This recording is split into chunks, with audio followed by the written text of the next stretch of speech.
E o Banco Master, meu amigo? Tá bem estranha essa história, não tá? Até o Gabriel Galípolo, meu xará, teve que entrar no meio dessa jogada. Pois é, ele se reuniu com o André Esteves, do BTG Pactual, que pretende aí, ou tinha uma proposta, pelo menos, para comprar o Banco Master, né? E também recebeu ali o CEO do BRB, que é quem, em tese, iria assumir o banco a partir daí para salvar o Banco Master e os seus investidores, sim, os trouxas. E eu tô no meio desses. Pois é, já vou contar a minha história para você.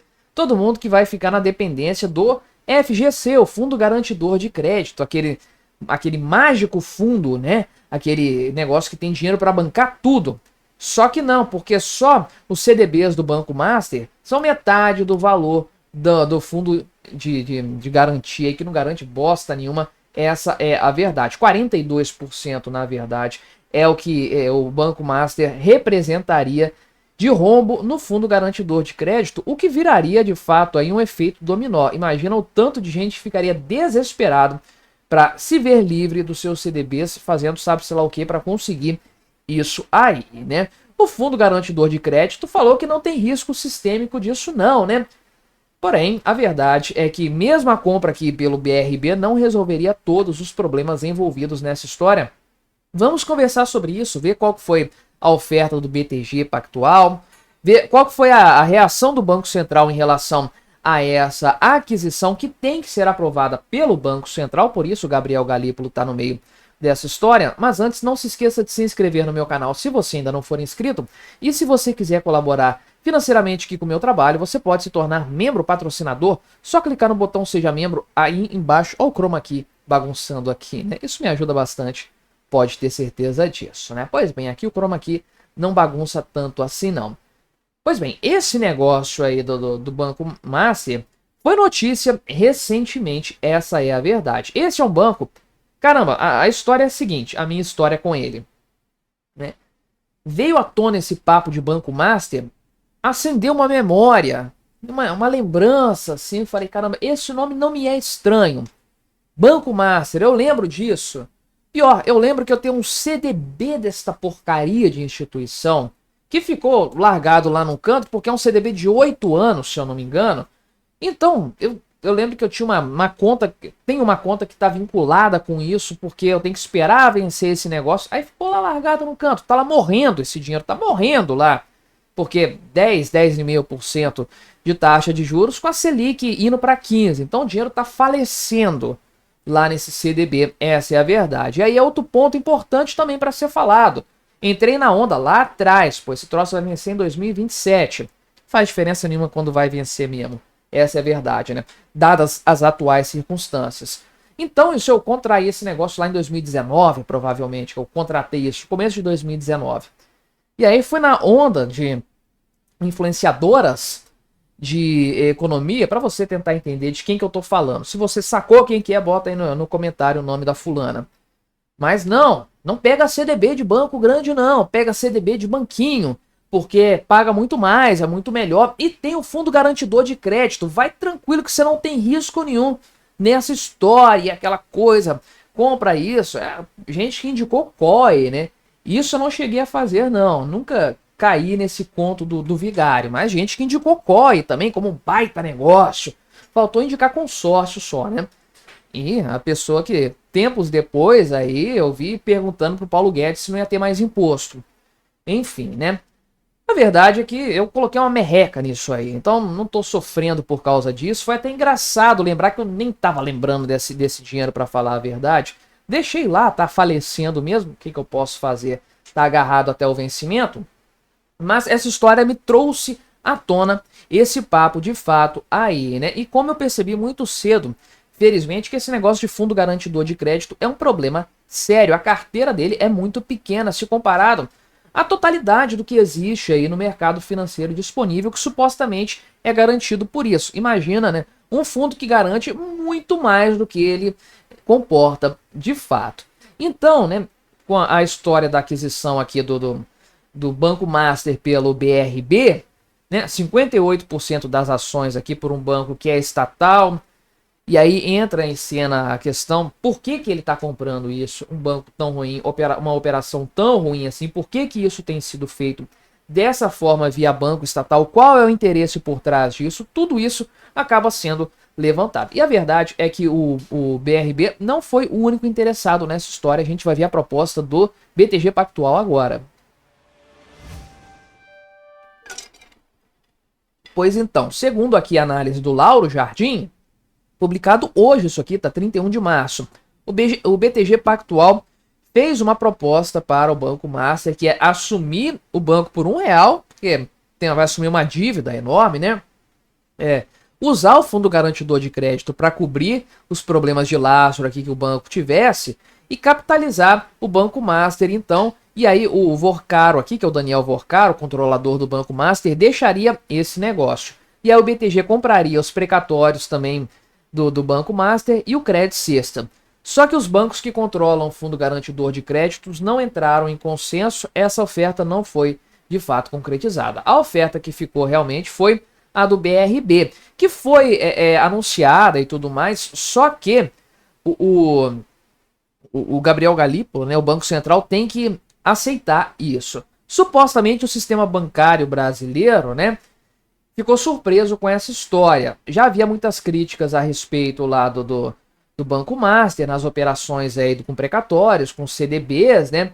E, enfim, isso aqui poderia levar, inclusive, a uma mudança no fundo garantidor de crédito justamente por causa desses problemas. Porque, na verdade, né, o principal produto aqui do Banco Master, né, são 45 bilhões de reais nessa história. Meu amigo, não tô sozinho nesse problema, não. Isso representa 42% do fundo garantidor de crédito.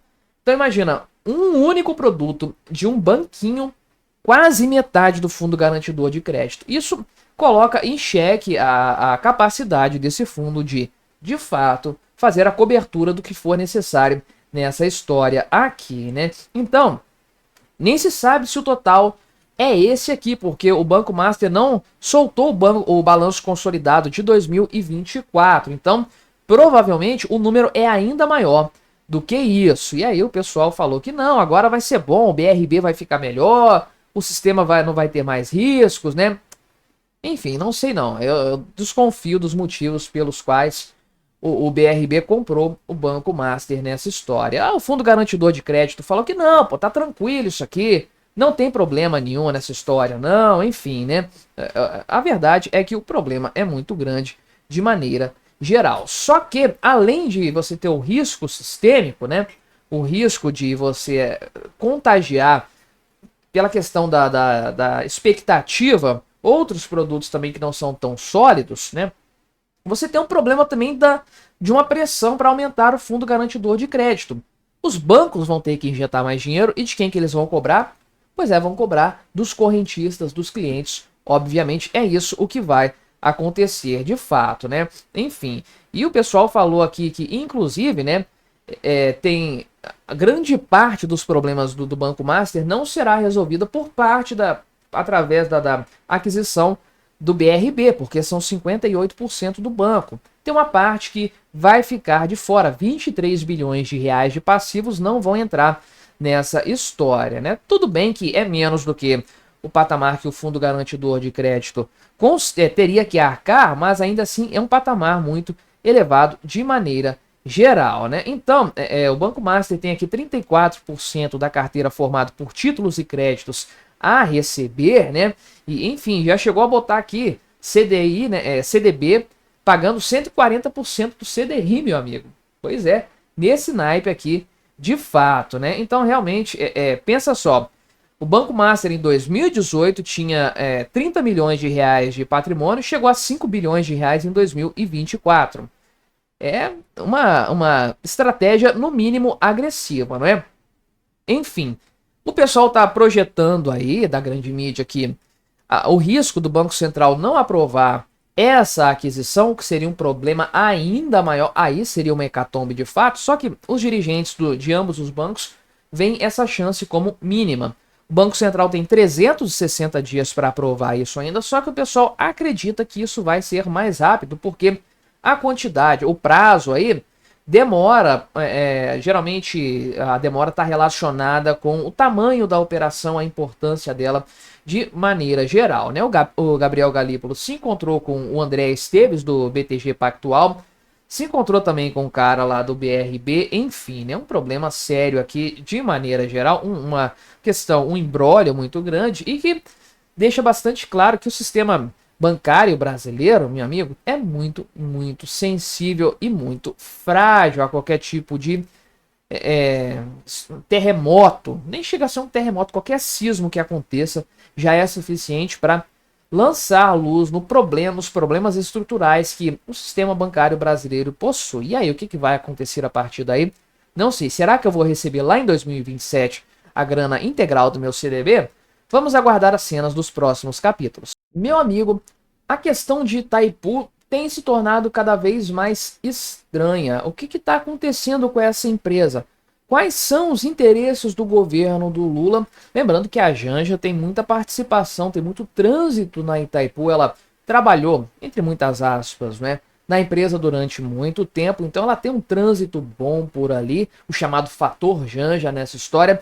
Enfim, tem sido tratada há algum tempo a criação de uma comissão para fiscalizar as contas da Itaipu Binacional, só que isso é um problema grande do ponto de vista até mesmo institucional, porque o próprio STF decidiu que o Tribunal de Contas da União aqui do Brasil não tem autonomia e não tem autoridade para avaliar as contas de Itaipu, porque é uma empresa binacional, então ela está acima da soberania brasileira. Pois é, só pode ser fiscalizada com o aval de ambos os países, Brasil e Paraguai, ao mesmo tempo. A tal da comissão binacional seria criada nesse sentido, mas adivinha só, o governo Lula está empurrando com a barriga isso de todas as formas, vai e volta o pedido de criação em determinados ministérios, enfim, tá um jogo de empurra para evitar que isso aqui seja de fato aprovado. Qual que é o temor do Lula? Qual que é o medo dele dessa história? O que ele não quer que seja descoberto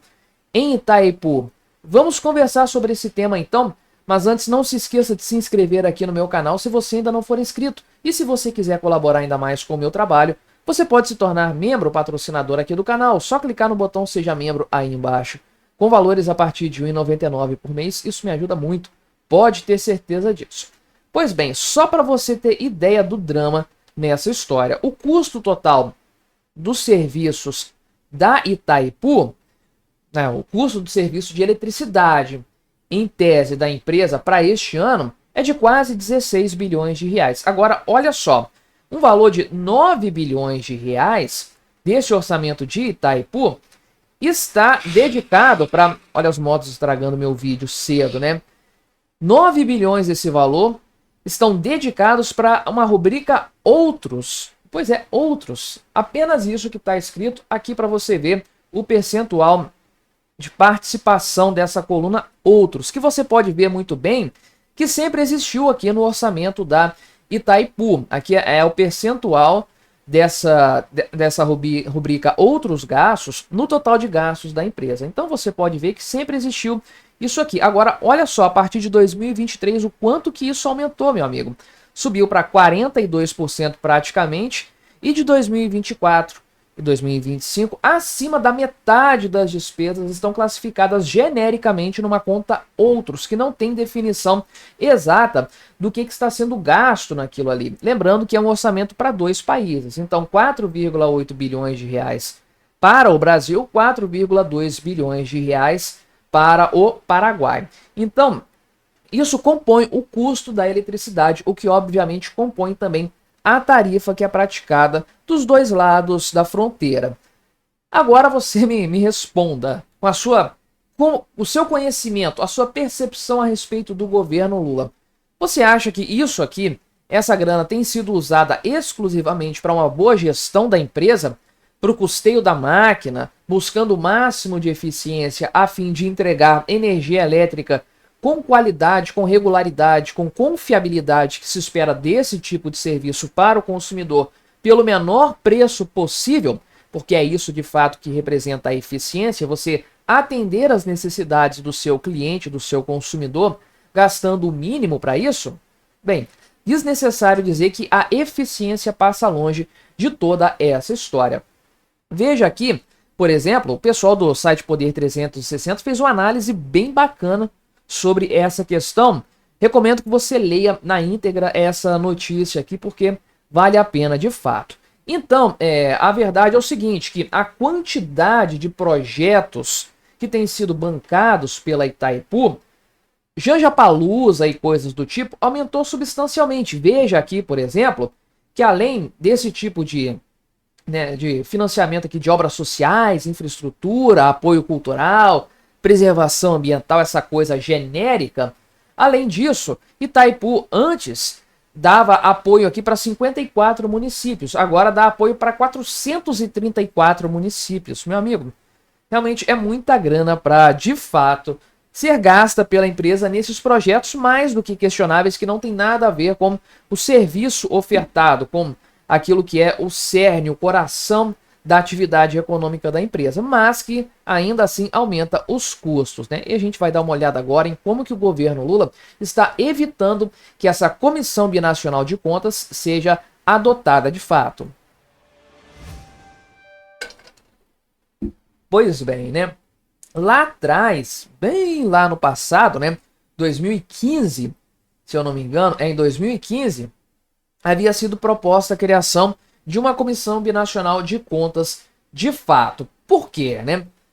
Lá em 2020, o STF decidiu que o Tribunal de Contas da União não poderia processar, julgar ou executar qualquer medida de fiscalização sobre Itaipu, porque a Itaipu tem uma natureza supranacional.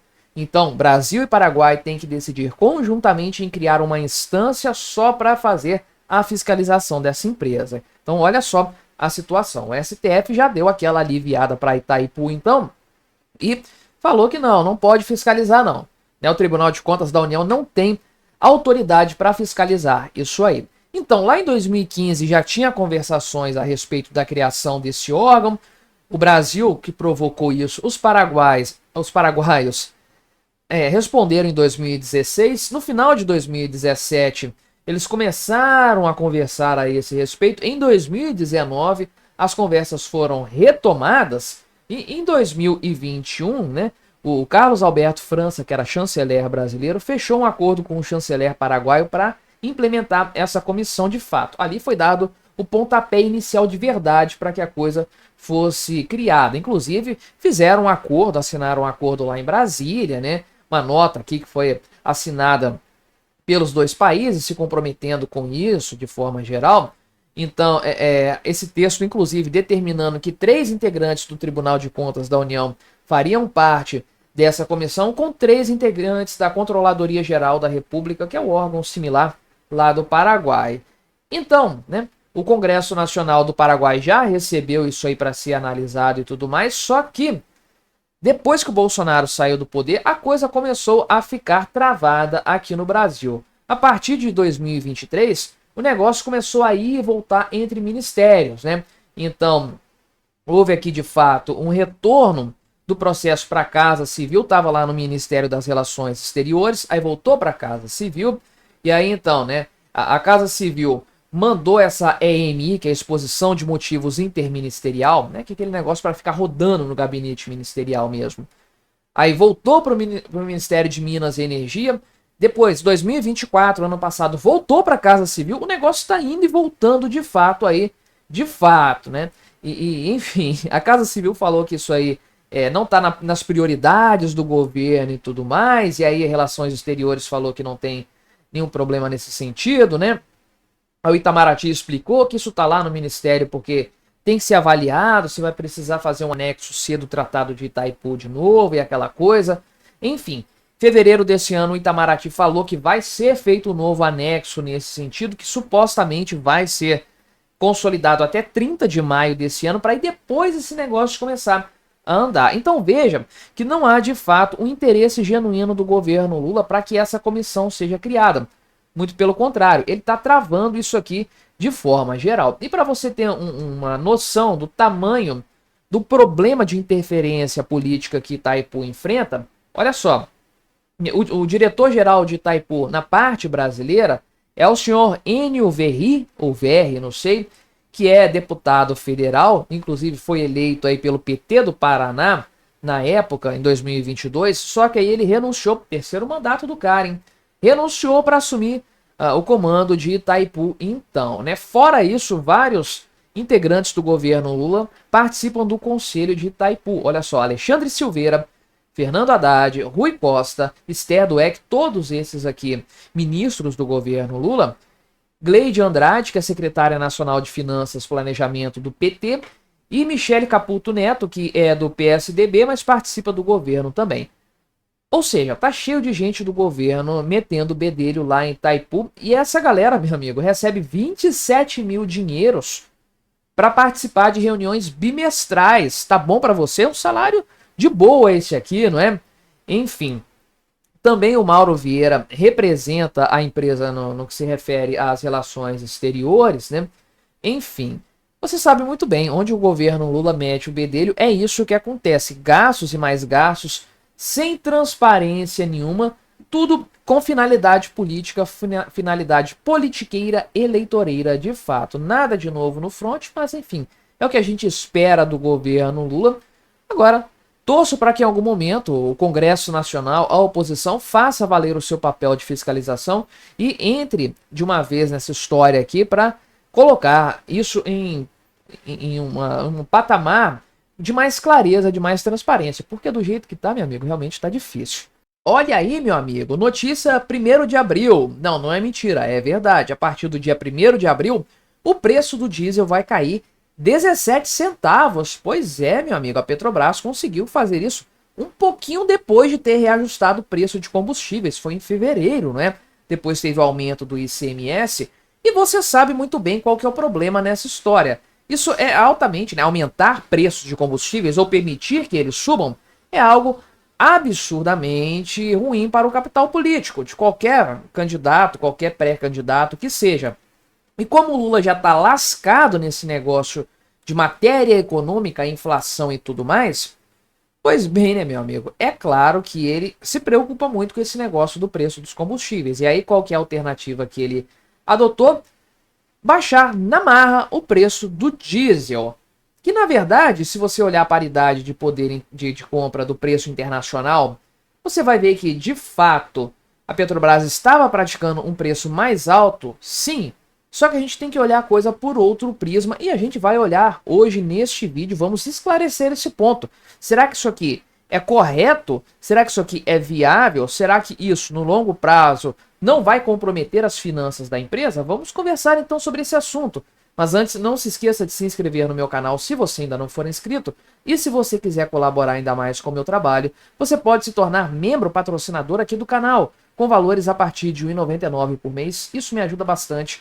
Pode ter certeza disso, né? E não é pegadinha de 1º de abril. Estou gravando esse vídeo no dia 31 de março, ok, mas essa medida passa a valer no dia 1º de abril, que é o dia em que você deve estar assistindo esse vídeo, pelo menos é o dia que eu pretendo publicá-lo. Então, a Petrobras anunciou que vai reduzir 17 centavos no preço do litro do diesel, o que é uma redução considerável, sem sombra de dúvidas.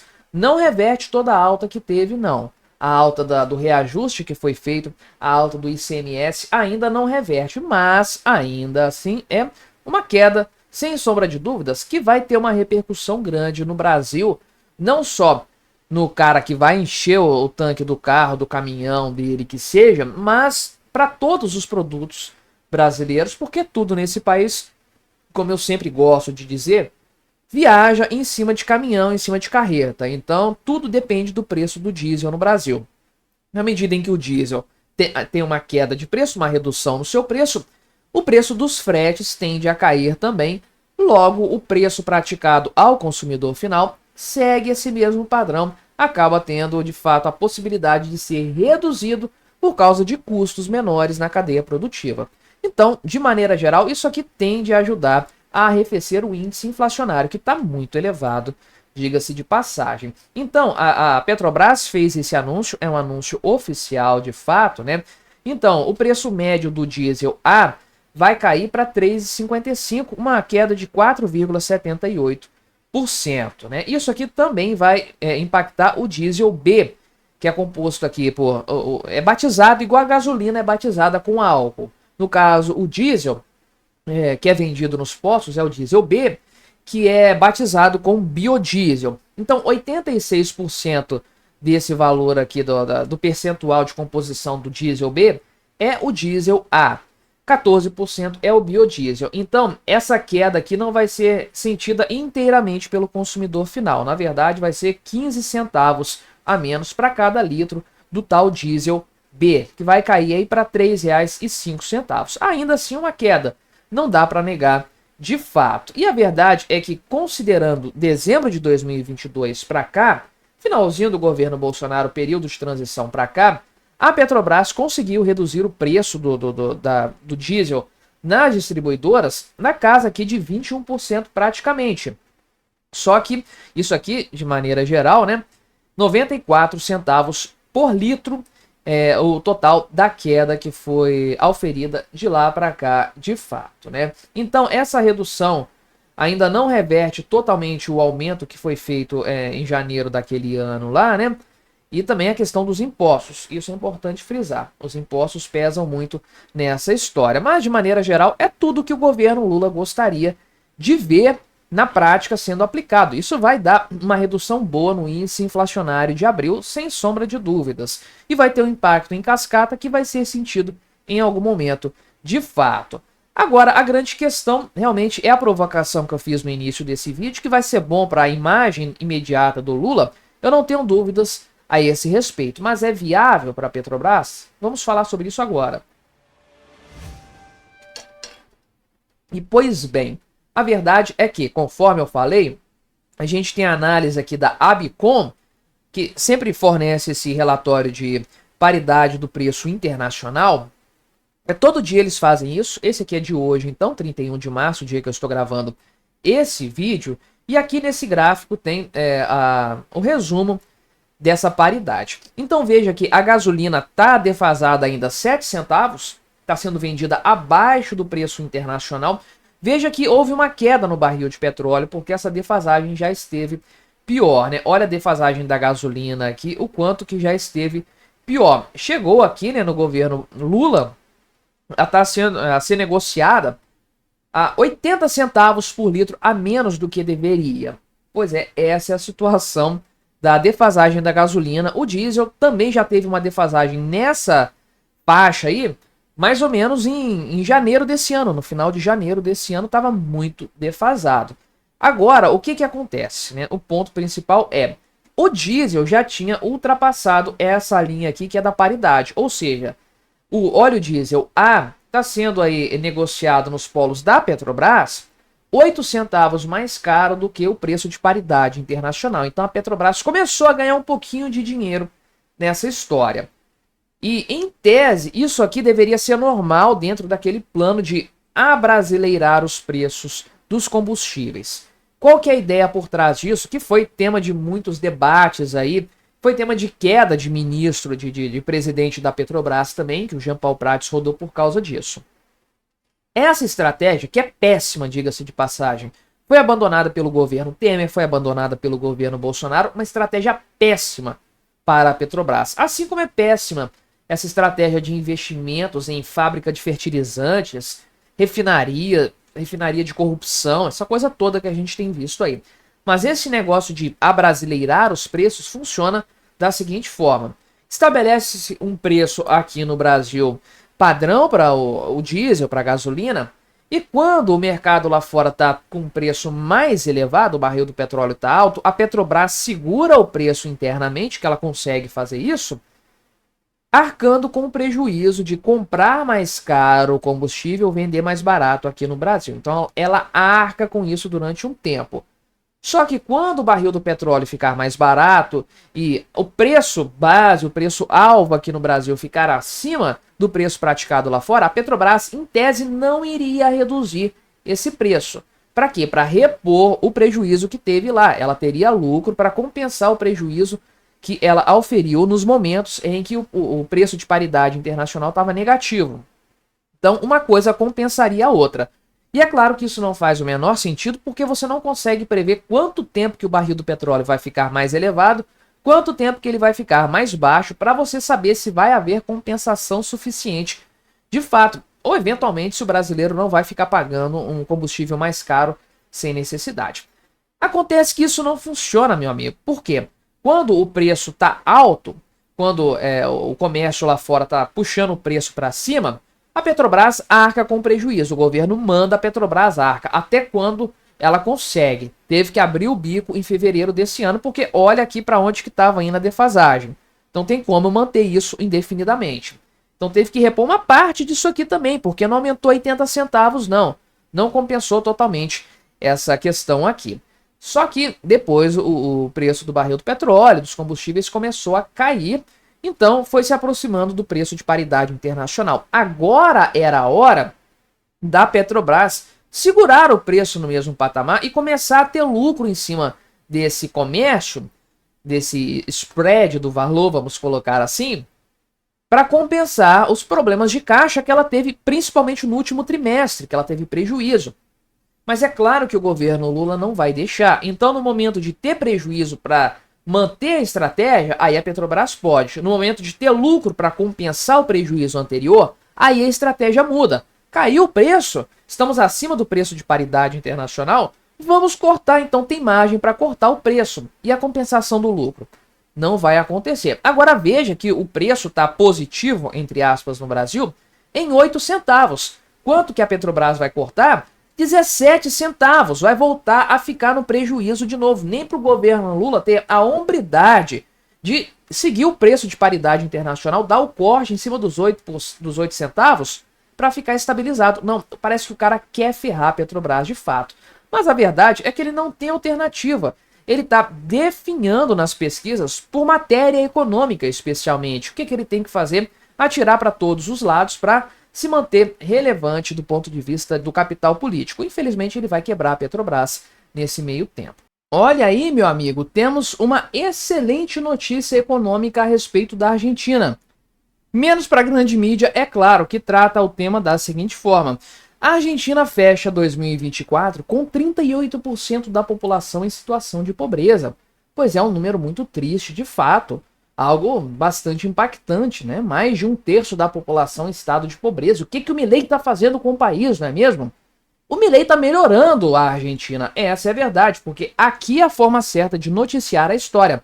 A pobreza caiu quase 15 pontos percentuais na Argentina em 2024 e atingiu 38%. É assim que se olha a notícia. Estava lá acima de 50%, caiu para 38%. Uma queda substancial que mostra de fato o quanto que o Javier Milei tem feito positivamente em matéria econômica para tirar a Argentina do buraco. É o que nós temos visto de fato acontecer e é o que tudo indica, é o que vai continuar acontecendo, para horror da mídia esquerdista brasileira, que não consegue noticiar isso com honestidade. Tem que ter esse tipo aqui de cretinice, de manchete para tentar diminuir o trabalho do Javier Milei. Mas não adianta, tem a informação aí disponível para todo mundo ver, vídeos, né, não só os meus, tantos outros mostrando a realidade, mas uma excelente notícia de fato para a questão da Argentina, para retomada econômica da Argentina, e a gente vai olhar esses dados aqui com mais detalhes, justamente para ver aonde que está de fato o grande turnover, onde está a mudança na economia argentina, onde que as coisas começaram a ficar melhores por lá. Mas antes, não se esqueça de se inscrever aqui no meu canal se você ainda não for inscrito, e se você quiser colaborar ainda mais com o meu trabalho, você pode se tornar membro patrocinador. Só clicar no botão Seja Membro aí embaixo, com valores a partir de R$ 1,99 por mês, isso me ajuda bastante, pode ter certeza disso. Pois bem, a Argentina, o que nós temos de dados aqui, de maneira geral? O pessoal falando aqui, né, que 18 milhões de pessoas encerraram o último ano em situação de pobreza na Argentina, aí, aquela coisa e tudo mais, né? Só que, olha só, eles até falam aqui que no final de 2023 a pobreza atingia 41,7% dos argentinos. Agora, primeiro de tudo, né? Aqui a gente tem um gráfico mostrando quanto que houve um aumento, né, da pobreza. Aqui é a pobreza, aqui em cima, né, esse índice, na verdade assim, aqui embaixo é a indigência, a extrema pobreza, como nós dizemos aqui no Brasil. Aqui é a pobreza, o pessoal que está acima dessa faixa, mas que ainda está abaixo da linha da pobreza. Então aqui você tem um total, o patamar completo disso aí. Então veja, primeiro de tudo, que o atual patamar da Argentina, que é esse aqui, 38,1%, vamos ver se eu consigo aumentar essa imagem para a gente ver em mais detalhes. Aí, agora sim, até cego ver essa imagem aqui, né? Vou até tirar minha cara daqui da tela para a gente ver melhor. Pois bem, esses 38,1% aqui, né? Você pode ver que tem uma indigência de 8,2%. Eles representam um patamar menor do que qualquer período dessa série histórica. Estamos falando de um período aqui que, lá do governo Alberto Fernandes, em que houve um aumento da pobreza constante, conforme você pode ver aqui, né? Então veja que está melhor do que a época do governo Alberto Fernandes. É uma excelente notícia. Ah, mas e o primeiro semestre de 2024? Está negativo aqui, né? Está um patamar pior do que o que estava antes, quase 53% de pobreza. Nossa, o Milei quebrou o país, né? Pois bem, a verdade é que isso aqui é culpa do governo anterior. E aí a gente entra no grande causador da pobreza, de maneira geral, de uma população, que é o Estado intervindo pesadamente na economia, depreciando a moeda. Foi o que aconteceu aqui no Brasil na época da hiperinflação. E depois a gente teve uma retomada da riqueza do povo, do poder aquisitivo, quando o real entrou em cena, estabilizando a questão inflacionária.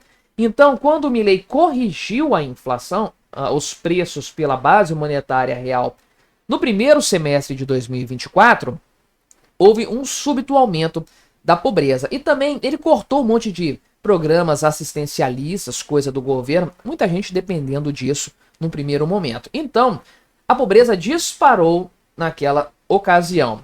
Porém, caiu bruscamente desde então 15 pontos percentuais. É isso que caiu a pobreza desde o primeiro semestre do ano passado, né? Isso aqui dados até o final de 2024. Certamente está melhor agora. A gente viu crescimento econômico em janeiro na Argentina. Então esses dados aqui são de fato impressionantes. Para além disso, porém, a gente tem que analisar essa tendência aqui, conforme eu falei, está melhor do que o governo anterior. E, obviamente, o que conta mais nessa história é o poder aquisitivo, né? É saber que a moeda argentina está estabilizada em sua base monetária e isso tem feito os preços se estabilizarem também, a renda crescer de fato, a produtividade aumentar. E é isso que gera riqueza num país, no fim das contas. Então, esse é um cenário que tende a se aprofundar cada vez mais. Não sei se vai ter essa queda brusca de novo, acredito que não.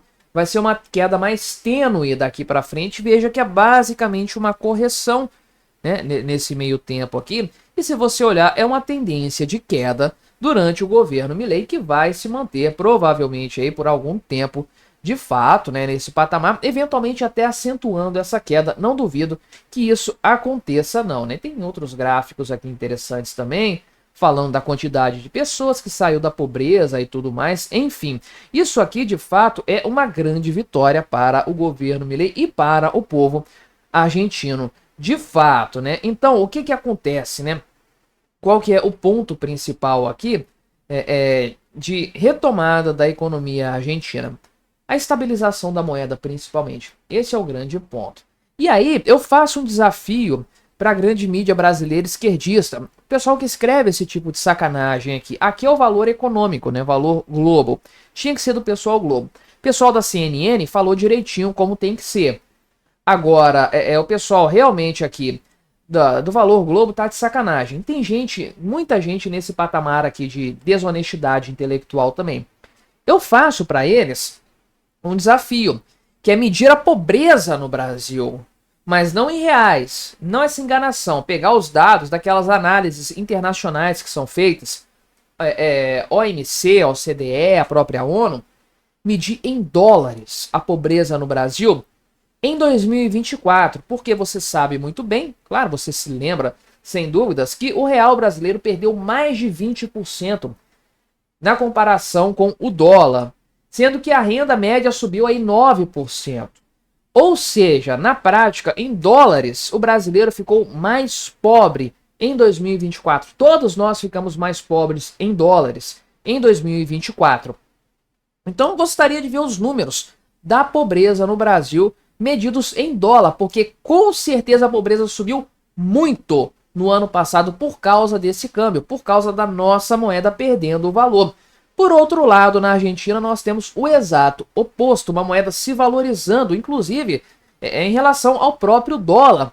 O argentino está vindo para o Brasil consumir as coisas. Antes o Brasil ia de excursão, um bando de farofeiros ia para a Argentina para comprar tudo barato, porque estava tudo barato mesmo. Agora é o contrário que está acontecendo. O argentino, que tem dólares, inclusive, caramba, para quem tem dólar, meu amigo, o Brasil tá de graça. Estão vindo turistar aqui no Brasil, vão lá para Balneário Camboriú e um monte de outros lugares, porque tá bem barato para eles, sem sombra de dúvidas. Então, pobreza na Argentina está de fato caindo e vai continuar caindo, porque a origem do problema foi combatida, aquela intervenção pesada do Estado depreciando a moeda. Isso acabou na Argentina, o terreno está livre para verdadeira, orgânica geração de riqueza.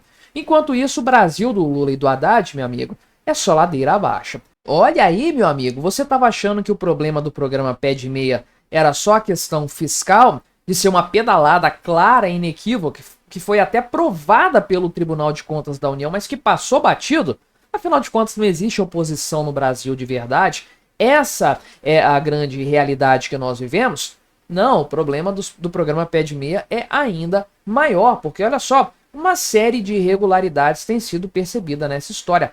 Oh, quem diria? Quem poderia imaginar que esse programa traria uma série de consequências negativas e de trambicagens envolvidas? Fala sério, troço que começou para ser uma politicagem, uma política assistencialista demagógica do governo Lula para comprar votos de pessoal que já vota, aluno do ensino médio já vota. Quem está saindo, segundo ano, terceiro ano, já tem idade para votar. Pois é um negócio escandaloso que nunca poderia ter sido aceito num país sério. Mas o Brasil é qualquer coisa menos um país sério. Então, olha só a situação. Você tem problemas aqui, inclusive, né, de ter mais beneficiários do que alunos matriculados em 3 estados brasileiros: Pará, Bahia e Minas Gerais. O que esses estados têm em comum? Não sei, não tenho muita certeza, né, o que eles têm em comum. Né, o Pará, esse daqui, né, a Bahia, essa daqui, Minas Gerais, esse estado aqui. Não sei o que eles têm em comum, não. Vamos conversar sobre esse tema aqui, mas antes não se esqueça de se inscrever no meu canal se você ainda não for inscrito. E se você quiser me ajudar ainda mais, é só clicar no botão Seja Membro aí embaixo. R$ 1,99 por mês, não te custa tanto assim, mas me ajuda muito. Pode ter certeza disso, né? Pois bem, qual que é a história por trás dessa mutreta do programa Pé de Meia? Voltando lá atrás, o programa Pé de Meia foi pedalado pelo governo Lula. Não tinha previsão orçamentária, não tem, aliás, previsão orçamentária. Os técnicos do Tribunal de Contas olharam para isso e falaram: é pedalada, isso aqui é pedalada. Caiu no colo do ministro lá do Tribunal de Contas da União, ele bloqueou o pagamento, por quê? Olhou e falou: isso aqui é pedalada fiscal, não pode continuar, vamos ter que bloquear os valores. Aí o ministro da Educação foi lá chorar, e mais um monte de gente foi lá chorar no Tribunal de Contas. Ah, mas os pobres coitados dos alunos vão ficar sem esse dinheiro, não pode, vai causar evasão escolar. Aí os ministros do Tribunal de Contas, muito sensíveis à realidade brasileira, falaram: não, esse é um programa muito importante, né? Foi criado ano passado, já é importante pra caramba. A educação no Brasil não vive sem esse programa. Vamos liberar o valor. Aí liberaram o valor para pagar, mas é pedalada sim. E deram 120 dias para isso ser incorporado ao orçamento, ter uma lei específica tratando disso. Bem, não há movimento nenhum nesse sentido. O orçamento que foi aprovado, que o Lula vai sancionar daqui a alguns dias, não tem essa previsão também, pelo menos não do valor todo do Pé de Meia. Enfim, a trambicagem já começa aí. E é uma medida completamente estúpida. É um programa completamente estúpido. Não, isso aqui vai acabar com a evasão escolar. Caramba, meu amigo. Que coisa de demente. Que coisa de demente. Quer dizer, o ensino é tão ruim no Brasil que você tem que pagar o aluno para ele ir para a escola. Porque a verdade é essa, né? Como fazer o aluno ficar na escola? Vamos dar dinheiro para o aluno. E claro que não tem preocupação nenhuma, até porque que diferença faz o cara ir para a escola lá e frequentar o ensino médio sem querer estudar? Vai atrapalhar quem quer estudar no fim das contas. Mas o pior de tudo é que isso é uma compra de votos descarada. Você sabe, o pessoal entre 16 e 24 anos, essa faixa etária, vota muito no Lula. É o pessoal desmiolado, jovem, adolescente. Esse pessoal tem que viver muito ainda para entender a realidade. Então, é o público-alvo do Lula em matéria eleitoral. Dá dinheiro para o aluno, para o estudante do ensino médio, o estudante vai pensar, pô, vou votar no Lula para ele aumentar isso aí, para ele manter esse programa, vai que outro cara entra e acaba com esse negócio pé de meia. Embora, né, como Milton Friedman nos ensina muito bem, não existe nada mais permanente do que um programa temporário de governo. Mas enfim, tendo isso acontecido lá no passado, que já é suficiente para tirar toda a credibilidade desse programa e lançar a luz verdadeira sobre ele, a compreensão de que isso é compra de votos com dinheiro público, ainda assim, né, o jornal Estado de São Paulo fez um levantamento a respeito do programa Pé de Meia e percebeu que em pelo menos 3 cidades aqui da Bahia, do Pará e de Minas Gerais, tem mais beneficiários do que alunos matriculados na rede pública. Aí, meu amigo, o troço vira um esquema de fato. Vamos dar uma olhada nesses números aqui. E pois bem, né? Olha a situação. Esses dados aqui do Ministério da Educação nos falam aqui claramente qual que é o problema nessa história. Cidade aqui, Riacho de Santana, lá na Bahia. 1.231 estudantes foram beneficiados com o programa Pé de Meia. Só que a Secretaria de Educação da Bahia informa que esse município só tem 1.024 alunos matriculados. Pois é, meu amigo. E aí? Como é que fica a situação nesse sentido aqui, né? Ministério da Educação, por sua vez, fala que o colégio estadual localizado na cidade lá conta com 1.860 estudantes. Aqui eu não sei se eles estão falando do ensino médio, tá? Porque o público-alvo é ensino médio. 1.860 estudantes só do ensino médio parece bastante gente para uma cidade com 35 mil habitantes, mas, enfim, né? Foram R$ 1.750.000 em pagamentos para esse município aqui, né? Então, foram 456 estudantes menores de 18 anos que estão no ensino regular e 775 do pessoal do EJA, que é onde realmente tem mais problema, de fato. E não é o primeiro problema envolvendo verbas com o pessoal do EJA, não. Eu já fiz um vídeo há um tempo atrás aqui no canal, inclusive, falando sobre isso, só que em outra modalidade. Já em Porto de Mós, que é no norte do Pará, 41 mil habitantes a cidade, R$ 2.750.000 liberados, né, em fevereiro para atender 1.687 beneficiários do município. Só que, né, os diretores de 2 escolas estaduais ali afirmam que, na verdade, só tem 1.382 alunos inscritos nessa modalidade de ensino. Já o MEC fala que, na verdade, são 3.105 estudantes do ensino médio. Vai saber quem que está com a razão nesse sentido, né? Agora, na Tailândia, em Minas Gerais, tem 326 alunos assistidos, só que só tem 317 alunos inscritos no ensino médio na cidade, né? Já o MEC, olha só para você ter uma ideia do naipe dos números do MEC. O MEC falou que nessa escola aqui, Escola Estadual Alvarenga Peixoto, tem 600 estudantes.